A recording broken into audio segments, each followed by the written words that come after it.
saling dorong mewarnai eksekusi lahan dan bangunan di Jalan Sisingamangaraja, Medan, Sumatera Utara, Rabu siang.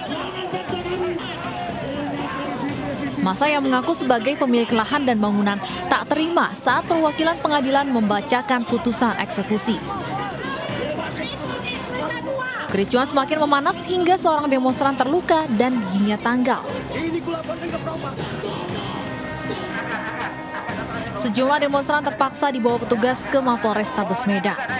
Massa yang mengaku sebagai pemilik lahan bersikukuh mempertahankan lahan mereka karena memiliki sertifikat hak milik. Tidak pernah dilibatkan sebagai salah satu pihak di pengadilan. Tidak pernah dilibatkan. Nah, oleh karena itu dalam putusan inkrah itu mau dilakukan eksekusi, klien kami baru tahu tahun 2020. Nah, di situ kami melakukan perlawanan, gugatan perlawanan. Dan kami kalah. Kami banding dan prosesnya sekarang masih proses kasasi. Eksekusi sebelumnya sudah dilakukan 3 kali namun terus mendapat perlawanan.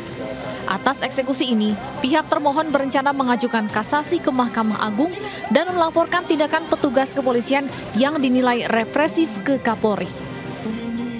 Dari Medan, Sumatera Utara, Ahmad Rituan Nasution, iNews melaporkan.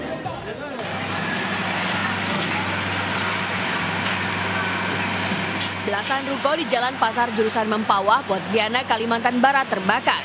Warga yang berada di lokasi kebakaran terlihat panik dan berusaha memanggil bantuan agar api tidak menyebar ke bangunan lainnya. Salah satu saksi yang merupakan anggota satuan militer mengetahui terjadinya kebakaran ketika hendak menaikkan bendera merah putih bersama anggota lainnya. Saat melihat ke samping, kepulan asap tebal nampak sudah keluar dari bangunan ruko.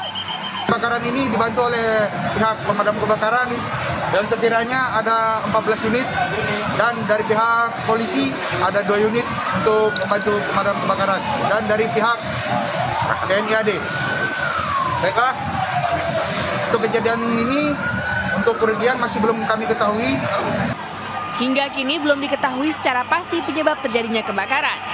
Dari Pontianak, Kalimantan Barat, Uun Yuniar, iNews melaporkan.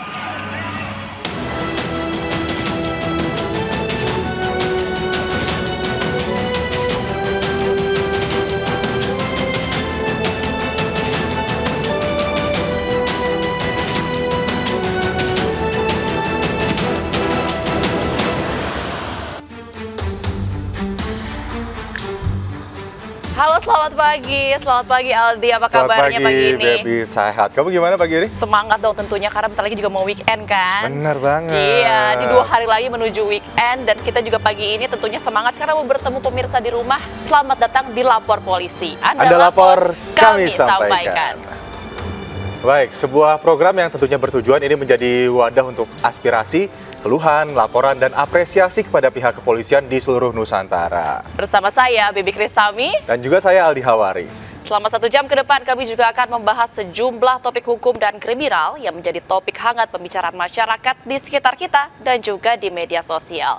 Kami juga membuka laporan pengaduan masyarakat yang bisa diakses kapanpun oleh Anda untuk kami melalui sejumlah channel kami, yaitu di Instagram @laporpolisi_inews dan @official_inews_tv. Baik, dan Anda juga bisa menghubungi kami melalui email di laporpolisi.inews@gmail.com dan jangan lupa menggunakan hashtag #laporpolisi. Ya pemirsa, kita ke informasi pertama di pagi hari ini. Sebuah minibus terguling setelah menabrak sejumlah beton separator jalur bus Transjakarta di kawasan Senayan, Jakarta Pusat. Diduga mobil tersebut melaju dengan kecepatan yang tinggi hingga pengemudi hilang kendali. Sebuah minibus yang ditumpangi 2 orang terguling di jalur bus Transjakarta Jalan Gatot Subroto, Senayan, Jakarta Pusat dini hari tadi. Akibat kecelakaan tunggal ini, bagian depan dan belakang mobil ringsek. Sementara itu, pengemudi dan seorang penumpang wanita mengalami luka ringan. Dari keterangan saksi, mobil yang datang dari arah Semanggi menuju arah Selipi ini melaju dengan kecepatan tinggi. Yang dari mana? Dari arah sana lah. Saya mau ya, pelan-pelan aja, saya minggir dari pertama. Dari tahu udah betus aja dor, itu kaget tuh. Ya udah, akhirnya saya mampir ke sini. Baik, kita ke informasi selanjutnya. Kebakaran menghanguskan sejumlah rumah dan lapak pengepul Jakarta Timur. Dan api ini diduga berasal dari korsleting arus listrik dari salah satu rumah yang ditinggal pemiliknya.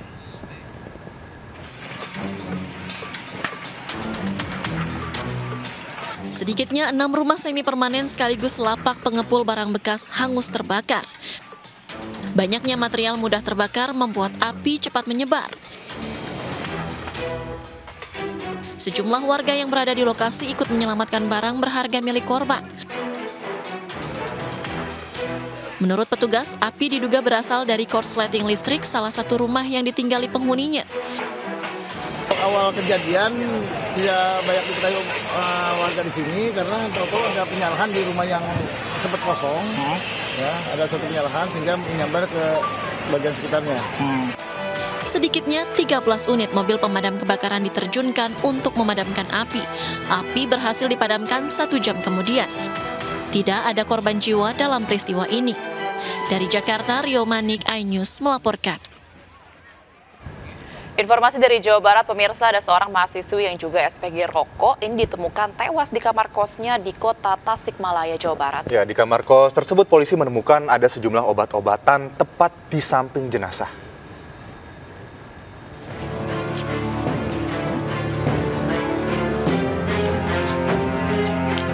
Penghuni rumah kos di Jalan Asrama Nyantong, Kampung Sindanghayu, Kota Tasikmalaya, Jawa Barat, digegerkan dengan penemuan jasad seorang wanita di dalam kamar kos.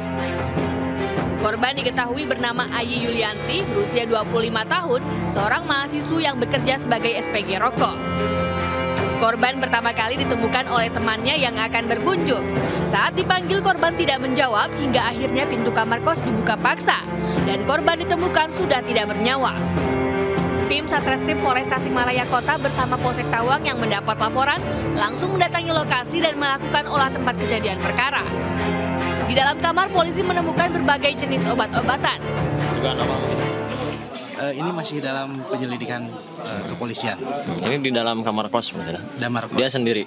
Sendiri ngekos. Ada informasi dari masyarakat sekitar, ini kerjaannya apa katanya? Kebetulan dia bekerja di Roko Sukun. Oh, SPG katanya. SPG. Usai dilakukan olah TKP, jasad korban langsung dibawa ke kamar jenazah RSUD Dr. Soekarjo Tasikmalaya untuk dilakukan visum.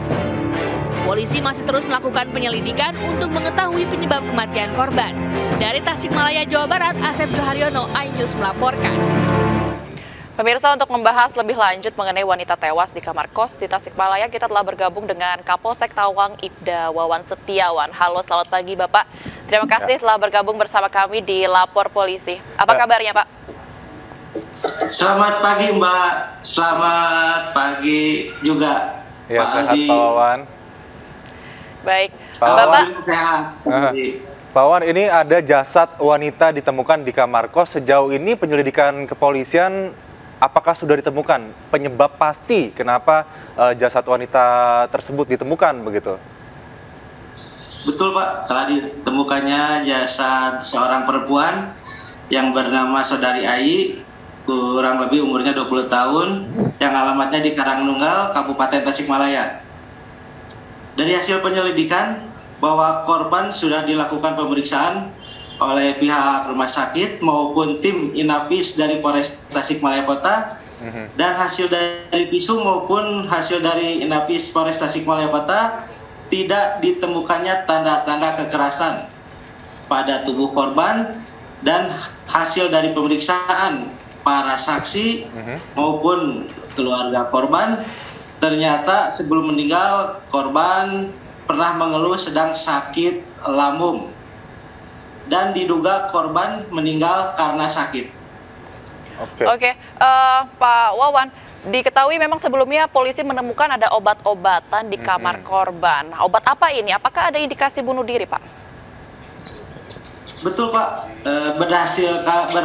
berdasarkan hasil olah TKP dan pemeriksaan para saksi, ditemukan obat-obatan di pinggir korban. Di antaranya 10 tablet Graxine dan 2 tablet Mekatamik dan 2 tablet Transmeza. Dan menurut keterangan dokter yang dari rumah sakit bahwa obat tersebut adalah obat batuk dan obat pilek. Dan untuk sementara hasil penyelidikan tidak adanya indikasi bunuh diri. Karena hasil pemeriksaan para saksi maupun keluarga korban bahwa korban mengeluh sakit lambung. Berarti ada terindikasi ini overdosis obat-obatan atau bagaimana, Pak? Ini belum, ini hasil dari penyelidikan, sementara hasil penyelidikan. Belum ada ngarah ke sana, Pak. Untuk kasus ini, sudahkah ada saksi-saksi yang melapor begitu? Bagaimana kemudian menceritakan keseharian korban, kemudian rutinitas korban, dan juga mungkin saksi yang akan diperiksa ke depannya siapa saja, Pak, yang memiliki relasi dengan korban ini? Betul, Pak, dari pihak Polsek maupun tim Inapis sudah melakukan pemeriksaan saksi 4 orang. Di antaranya yang melaporkan Pak RT, temannya korban yang pernah melihat, dan tetangga kosan temannya korban maupun pihak keluarga. Oke, baik, terima kasih informasinya Kapolsek Tawang, Ibda Wawan Setiawan. Selamat bertugas kembali, semoga kasus ini juga nantinya penyelidikannya bisa selesai dengan lancar. Kita ke informasi selanjutnya, ada kapal yang sedang bersandar di Pelabuhan Nusantara Parepare, Sulawesi Selatan, ini terbakar, Aldi. Nah, ini ada seluruh penumpang kemudian panik untuk menyelamatkan diri mereka.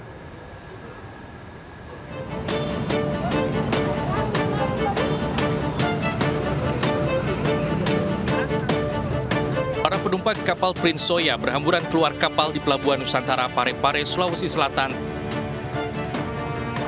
Mereka panik saat melihat api dan asap hitam di dalam kapal. Api diduga berasal dari dapur kapal. Untuk memadamkan api, 5 mobil pemadam kebakaran dikerahkan ke lokasi kebakaran. Kita mendapatkan laporan sekitar pukul 9 tadi mengalami kebakaran. Adapun sampai dengan saat ini untuk seluruh tim gabungan, baik itu dari pemadam kebakaran dan juga dari SOP dan di backup dari seluruh personil keamanan yang ada, saat ini sedang berupaya untuk bekerja memadamkan api. Kapal ini rencananya akan bertolak ke Samarinda, Kalimantan Timur. Namun akibat insiden kebakaran, para penumpang sempat terlantar di Pelabuhan Nusantara. Dari Parepare, Sulawesi Selatan, Erwin Eka Pratama, iNews melaporkan. Kapal penyeberangan di Selat Sunda kandas di Pulau Panjurit, Lampung Selatan. Akibatnya sebagian penumpang pejalan kaki dievakuasi ke Bakauheni menggunakan kapal tunda.